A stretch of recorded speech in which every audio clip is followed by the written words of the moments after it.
Beetlejuice Beetlejuice came out 2 weeks ago, and I was there opening night, but I needed 2 weeks to let this movie marinate, and I think I'm ready to talk about it now. It's showtime.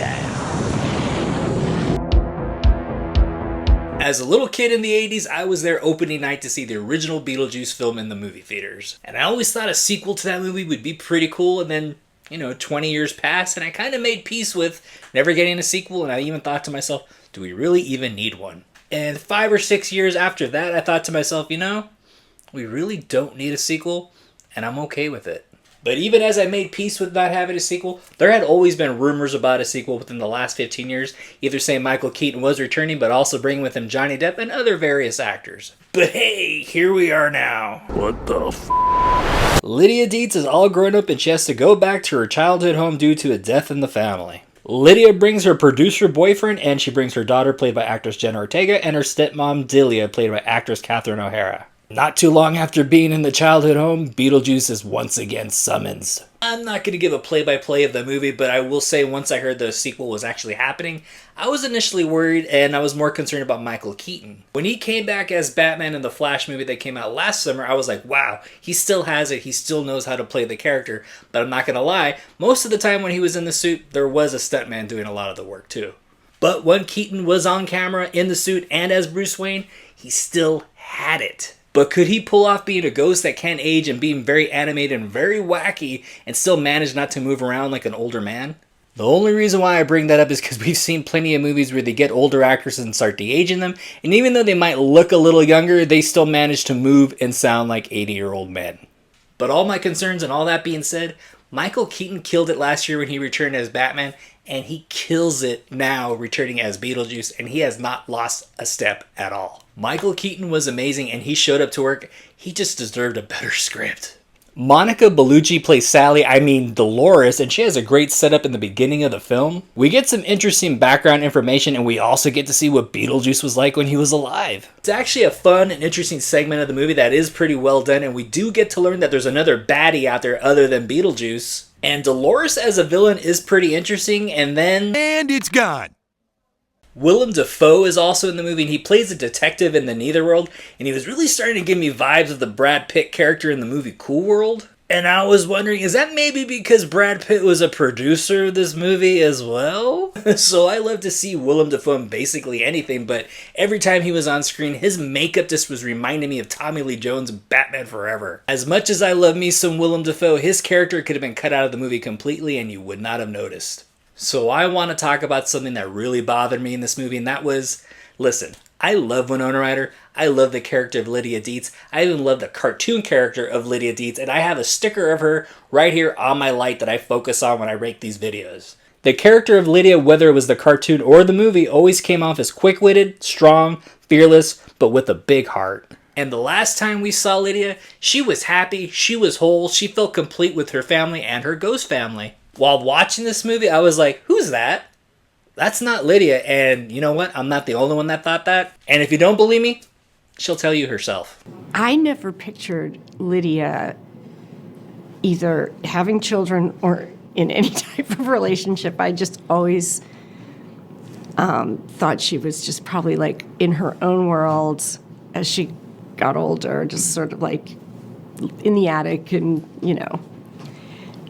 happy, but, alone. Which brings me to Jenna Ortega, who's playing Lydia's daughter. Initially, I was not really into the character because she was playing the trope that I don't like, which is the angry teenage daughter. As the movie goes on, the character progresses and her charm comes out, thankfully. So it might just be me, but the whole mother and daughter angle that they were going for with these two, I couldn't believe it because I felt these two did not have any chemistry together. The whole mother and daughter thing with these two feels very forced. They don't feel like they have any chemistry together, like I said, and they're barely on screen together at all in this film. Instead of forcing this whole mother and daughter angle in this film, since we know Lydia is in the film industry, why have a daughter when you could have an assistant?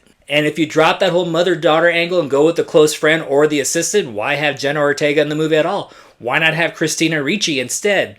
I'm actually sure it'd be pretty crowd-pleasing to see Winona Ryder and Christina Ricci in a movie together.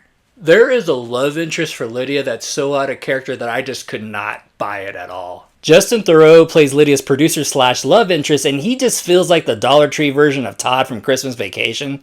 And like I said, this might just be a me thing, but everything that came out of Justin Theroux's mouth in this movie was just dumb. There is a backstory to Lydia's first husband that has absolutely no impact. It is literally referenced less than Monica Bellucci's screen time. I hate to do this, but I'm going to have to bring up the original film because I have to compare some things here. But that original film knew how to tell a story, it seemed more focused, and the heart and soul of the film were the Maitlands and Lydia. The Maitlands, yes, you remember them, right? They were the main focus of the original film. Yeah, you remember, they were like anchored to the house and just couldn't leave, so what was the reason for them not being here? Bullshit. But they managed to waste a lot of time telling us why the character Charles, played by actors Jeffrey Jones, is not on screen. The gag of why he's not on screen is kind of funny once, but they beat this joke to death over and over and over again. You know who was not in the film and probably deserved a big tribute was actually Glenn Shaddix, who played Otho in the original Beetlejuice film. He passed away in the early 2000s, but his wit, his charm, and his sense of humor was definitely missing in this movie. The movie has some pretty good visuals and some great practical effects that makes it stay true to the original film. There is a classic Tim Burton moment in this film where Lydia and Beetlejuice are kind of like dancing and floating in the sky, and a scene like that would call for some epic Danny Elfman music. And we probably haven't seen a classic scene like this maybe since Edward Scissorhands or maybe even Sleepy Hollow, I think. Like I said, we haven't had a magical moment like that on the big screen in years, and some of you younger kids have probably never experienced a moment like that with a Tim Burton movie. So they decided, no Danny Elfman score. And you blew it! You blew it! This movie has way too many plots going on. It seems very unfocused, but the last half of the film, there were portions of it that I did like because it reminded me of the old Beetlejuice cartoon. The movie feels like the first episode of a Netflix TV series, where we get introduced to our main characters and they'll be the main focus of the first 2 episodes. Then each side character will get their own individual episode and then we'll get to know more about them and the character will be more fleshed out. Then all these characters will rejoin together in episode 6 or 7 and it'll all make sense. And yeah, this script really felt like a made-for-streaming movie, and well, maybe because originally it was supposed to be. I'm just really amazed how 29-year-old Tim Burton came up with an original story that had a lot of heart, and not only was the film very unique, it became part of our pop culture. And yet, almost 40 years later, with a lot more experience, how can they make such a mess? And I know I'm going to be in the minority that's thinking this, and I'm okay with it. My rating for Beetlejuice Beetlejuice, it's actually going to be very similar to my rating for Lisa Frankenstein, which is, it looks like a Tim Burton movie, it wants to be a Tim Burton movie, it's just not a Tim Burton movie, and it really makes me miss old school Tim Burton. Didn't love it, didn't hate it, and I didn't need it either. And if you haven't seen it already, I would say see it matinee, but really you could wait for its streaming because that's where it was supposed to be. So yeah, like I said, Michael Keaton showed up to work, and so did the visuals of this movie, so I would say at least see it for that. And I'm not saying that the other actors were bad, or maybe Justin Theroux, but that was just the material that they were given.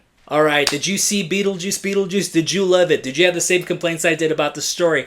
Do you not even care about the story at all? Did you think Otho and the Maitlands deserved a better tribute in this movie? Please leave a comment and let me know. Or do you only care about some cool cosplay that came out of this movie? Please comment and let me know, and please don't forget to hit like and subscribe. I'm Mike the Movie Misfit, and I'll see you at the movies. Nice fucking models! Get more out of life. Go out to a movie.